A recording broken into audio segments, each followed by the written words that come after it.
시작해 보겠습니다. 제 앞에 보시는 8개가 우리 아이들이 갈 고등학교 유형이에요. 뭐 중학교 갈 아이들인데 왜 고등학교 얘기를 하냐. 결국 대학에 가기 위해서는 당연히 고등학교를 거칠 것인데 어떤 고등학교를 가느냐. 여기에 따라서 입시의 결과가 많이 달라지니까 일단 상황은 알고 있어야 될 것 같습니다.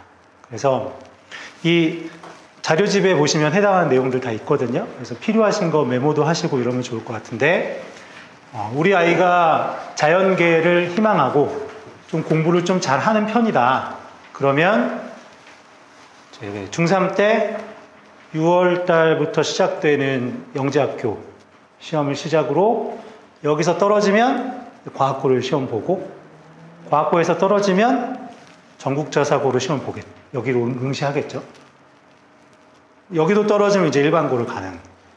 그래서 이과, 자연계를 선호하는데 공부를 잘하면 기회가 좀 많아요. 1번하고 2번하고 3, 4, 5, 6 중에 하나 고르는데 5, 6은 어차피 이과 애들이니까 안 할 거죠. 그래서 1번하고 2번하고 3, 4 중에 하나 했다가 다 안 되면 8번까지. 그래서 1, 2, 3, 4, 8 이렇게 적어두시면 될 것 같아요. 자연계를 희망한다 하면. 아니면 이제 그냥 문과 체질이다 하면 3, 4, 5, 6 중에 하나 선택할 수 있고요. 이게 동시 지원이 안 되거든요. 3, 4, 5, 6은. 그래서 3, 4, 5, 6 중에 하나 선택하고 일반고 선택하고 이렇게 생각하시면 될 것 같습니다. 7번까지 3, 4, 5, 6, 7까지 이 7번에 해당하는 학교는 어떤 학교냐면 지방에 있는데 기숙사 운영하면서 대학 되게 잘 보내는 학교. 그래서 뭐 공주에 있는 한일고등학교나 공주사대부고 들어보셨어요? 거창고등학교 이런 학교들이 이제 농어촌 자율학교예요. 이제 아마 어머님들은 그래 꼴 보기 싫으니까 가서 공부해. 가면 이제 뭐 알아서 학교에서 잘 관리해주고 진학률도 좋으니까. 그래서 이제 이런 학교들이 있으니까 일단 뭘 알아야 아이들하고 얘기해보고 야, 너 공부 열심히 해야 돼가 아니라 이런 고등학교들이 있는데 어떤 걸 꿈꿔볼래? 이렇게 얘기가 시작될 것 같아요. 그래야 아이들도 뭔가 나 목표를 이걸로 한번 정해볼 거야 이런 생각도 들 수 있고요. 의대 잘 가는 학교예요. 이게 2022년 입시 결과인데 1등이 휘문고예요. 놀랍죠? 이게 재수생, 재학생 합산한 겁니다. 근데 200명 넘게 가요. 의학계열에. 근데 여기서 이제 눈여겨보실 건 이거예요. 의대를 잘 가는 학교의 유형이 광역자사고, 전국자사고, 광역자사고, 광역자사고, 전국자사고, 전국자사고, 광역자사고. 일반고는 없죠. 그러면 우리 아이 꼭 의대 가야 되는데 뭐 이런 생각을 하시면 여기 해당하는 학교들을 눈여겨보시고 남학생이라면 이 학교를 좀 고려해 보셔야 될 거예요. 배재고등학교. 어차피 이제 시험 보고 가는 학교는 아니니까 근데 배재고나 보인고가 진학률이 되게 좋습니다. 그리고 실제로 이 주변에 광남중, 양진 중에서 많게는 100명까지 가기도 했고요. 70명 이상은 항상 가고 있어요. 두 개 학교를. 그 졸업생들이. 되게 많이 가는 편입니다. 그래서 여기를 눈여겨보셨으면 좋겠고 전국자사고라는 뜻이고요. 작년 입시 결과입니다. 2023학년도에 서울대 잘 가는 학교의 입시 결과를 보시면 눈여겨보실 건 이겁니다. 이제 수시로 얼마나 보내는가가 그 학교가 얼마나 아이들 관리를 잘하고 학생부 관리를 잘해주는가 이거거든요. 보시면 이제 상상고 보이시죠? 수시로는 4명밖에 못 가는데 정시로는 되게 많이 가죠. 정시는 수능 중심 전형이고 학교의 역량보다는 아이 개인의 역량으로 가는 거예요. 정시는. 그러니까 보시면 외대부고나 하나고, 그러니까 우리가 생각할 수 있는 학교는 이제 하나고 될 것 같습니다. 작년이나 재작년에도 저희 중3 아이들 중에서 이 하나고에 지원해보겠다고 자기소개서 봐달라고 했던 이런 친구들이 있거든요. 그래서 여기는 꿈꿔봐야겠다. 하나고는 좀 꿈꿔보자. 이런 생각들을 하셔도 괜찮을까 이런 생각이 들고요. 그러면 2022년 결과도 비슷합니다. 전국자사고의 역시나 수시 결과를 보면 하나고가 이때는 1등이었습니다. 수시로는. 외대부고가 그 다음 이렇게 순서들이 나오니까 가깝고 그리고 멀지 않아서 우리가 꿈꿔볼 수 있는 학교들이 있다. 그걸 좀 알려드리고 싶었어요. 안 그러면 목표가 불분명한 상태잖아요. 그리고 외고 광역자사고. 그래서 문과 애들 중에서 우리가 생각해 볼 수 있는 학교죠. 광진구에 있습니다. 그죠? 대원외고가 이 균형감을 보시면 될 것 같아요. 수시로도 많이 보내고 정시로도 엇비슷하게 가잖아요. 서울대는. 그러니까 학교에서 관리도 충분히 되고 있고 아이들 개개인의 능력도 출중한 편이고요.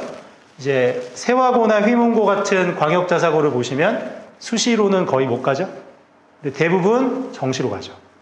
그러니까 학교에서 관리해서 갈 수는 없는 거고요. 거의 대부분 수능 중심의 영역으로 아이들이 서울대를 가고 있다 이렇게 볼 수 있습니다. 여기서 또 눈여겨보실 건 이거예요. 보인고 배제고. 보인고 배제고가 작년 입시입니다. 작년에 서울대 간 비율이 21명, 18명 이렇게 가고 있어요. 그래서 근데 이제 아쉬운 건 이 학교를 가면 저 보인고나 배제고를 목표로 두면 공부를 열심히 안 해도 돼요. 왜냐하면 추첨으로 뽑으니까.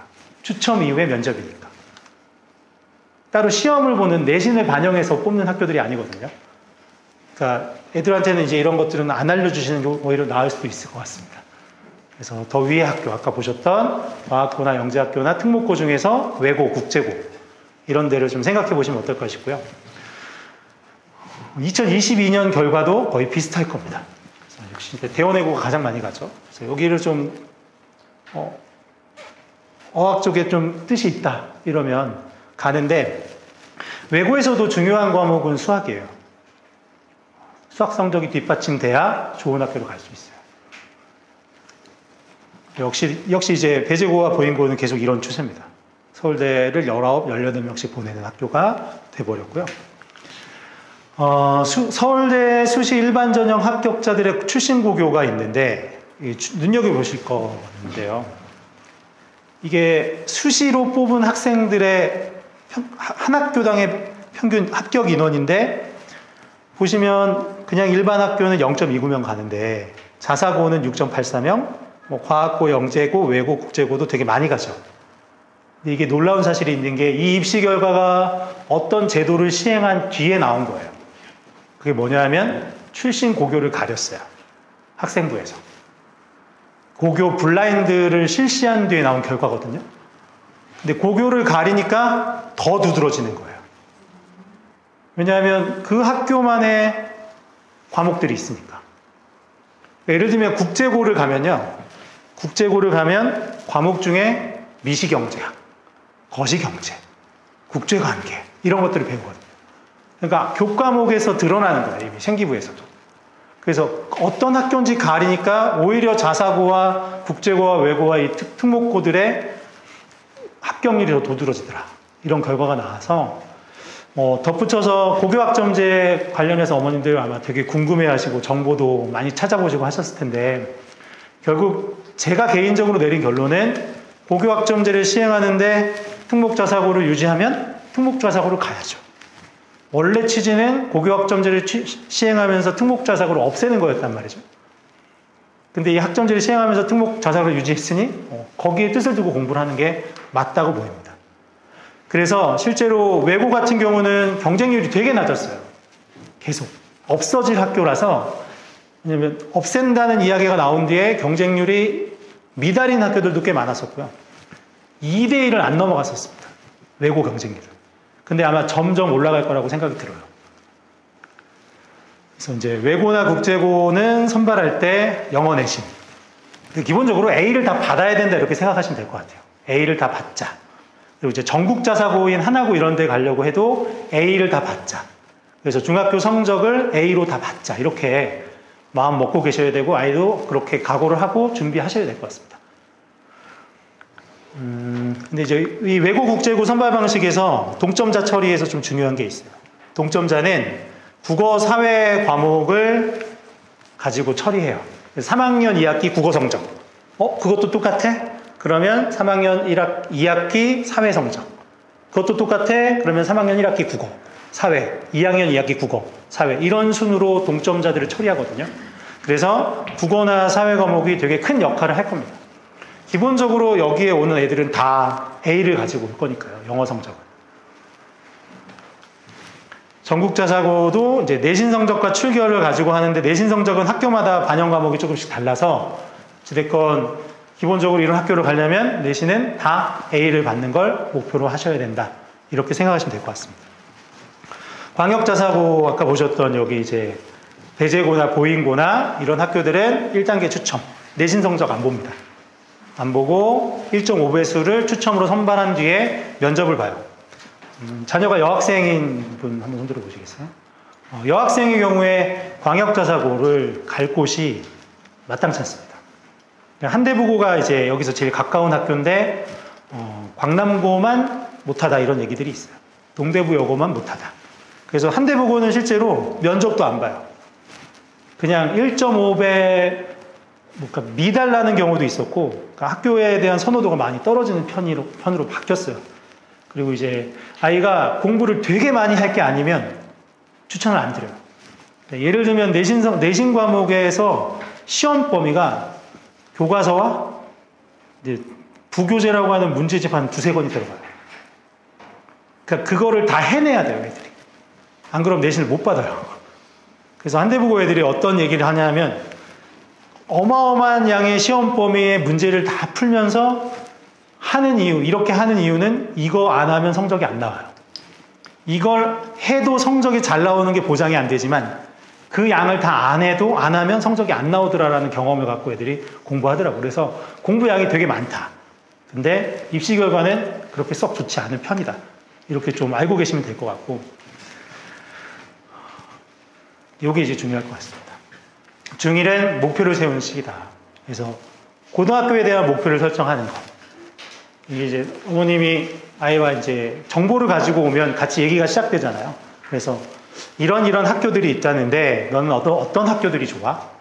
그래서 시간 날 때 학교에서 여는 입학 설명회나 이런 것들을 좀 관심 있게 보시고 찾아가 보시고 이러는 것도 되게 도움이 되실 것 같아요. 그리고 왜 그 학교를 가야 하는가에 대한 답을 같이 구하는 시간을 아이와 함께 가지셨으면 좋겠고 이거 이제 제가 되게 좋아하는 말인데 어떤 의도를 가지고 실행을 계속 하다 보면 그걸 반복하다 보면 언젠가 운이 따라오거든요. 인생은 원래 이렇더라고요. 그러니까 어떤 일이 잘 됐는데 잘 된 건 운 때문이기도 하고 내 실력 때문이기도 한데 내가 실력을 갖춰놓지 않았다면 들어온 운도 나가버리잖아요. 그래서 어떤 의도, 고교에 대한 목표를 갖고 공부를 반복해서 실행하다 보면 운은 따라오게 돼 있어요. 설령 그 결과가 실패라 할지라도 실행했던 것의 가치는 분명히 남을 거예요. 반드시 남을 겁니다. 그래서 이런 이야기들을 아이들과 나누면서 중2를 맞이했으면 어떨까 이런 생각이 들고요. 이제 무한한 가능성이 열린 상황이잖아요. 뭐든 다 해볼 수 있는. 초등학교 때까지 어떻게 살았는지 묻지 않을게. 이제 중학교가 아이들의 성장기와 맞물려서 이제 심적 동요가 막 일어나는 아이들도 되게 많고 막 의도한 대로 안 되는 경우도 많으실 텐데 그런 것 같습니다. 고교학점제에 대해서 간략하게만 말씀드릴게요. 학생이 원하는 과목을 선택한다가 핵심이에요. 결국은 1학년 때는 공통 과목을 듣지만 2학년 때부터는 학생이 원하는 과목을 선택하는데 결국 중요한 게 원하는 게 뭐냐 이거죠. 자기가 원하는 게 있어야 되잖아요.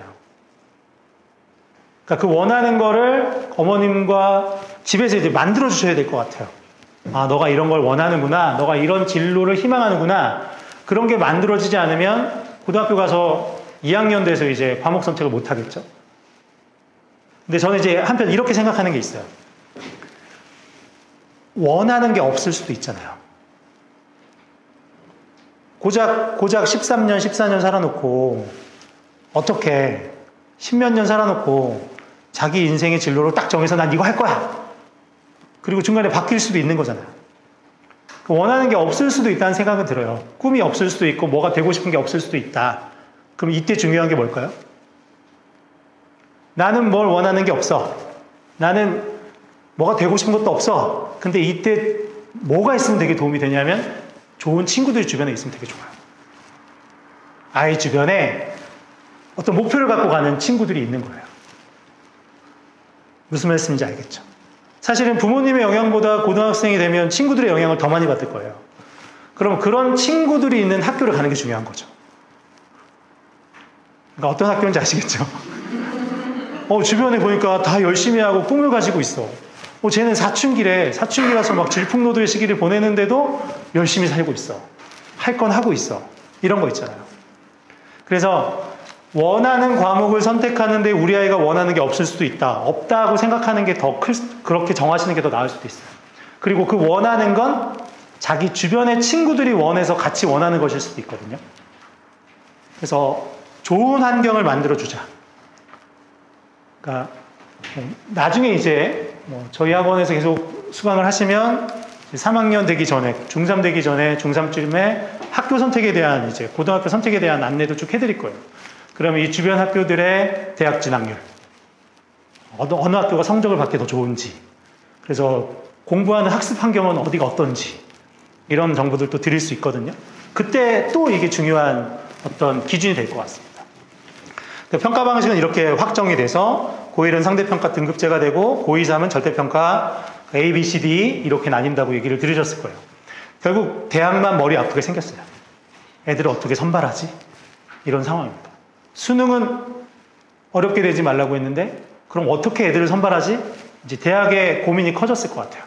그래서 다행히도 우리는 지켜보는 입장이죠. 그리고 지금 이제 이걸 첫 스타트를 끊는 애들이 위에 있잖아요. 걔네들이 하는 걸 보고 그 다음 우리가 준비하면 된다. 그래서 오히려 운이 좋으시다 이렇게 생각할 수 있을 것 같아요. 변화의 시작점에 있지 않으시니까. 그래서 자료집의 15, 17쪽에 보시면 이 고교학점제에 대해서 아주 잘 정리된 자료가 있을 거예요. 어떻게 과목을 선택하고 과목들이 어떤 게 있는지 나와 있거든요. 그래서 접어놓고 꼭 읽어보셨으면 좋겠습니다.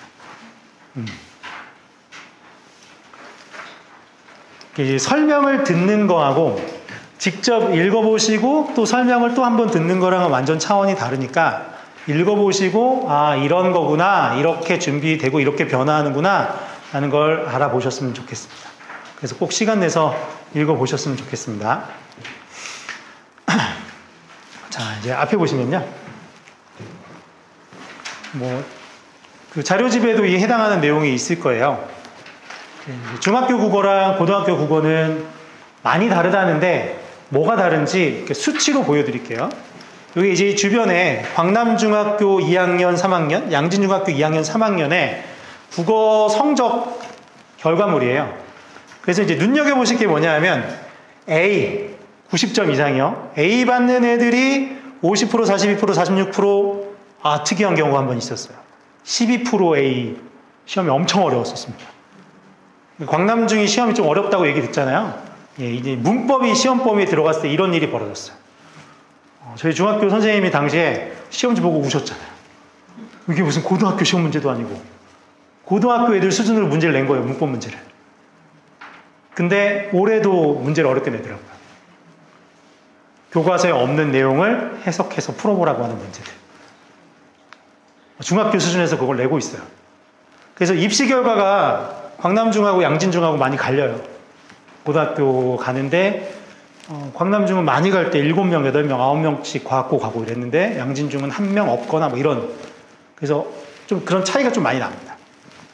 이제 중학교는 선택할 수가 없으니까 이제 광남중 아이들이 좀 빡세게 공부하는 편이고요. 상대적으로 양진중이 그 결과로만 보면 진학 결과, 고등학교 진학 결과로 보면 많이 좀 차이가 나는 편이에요.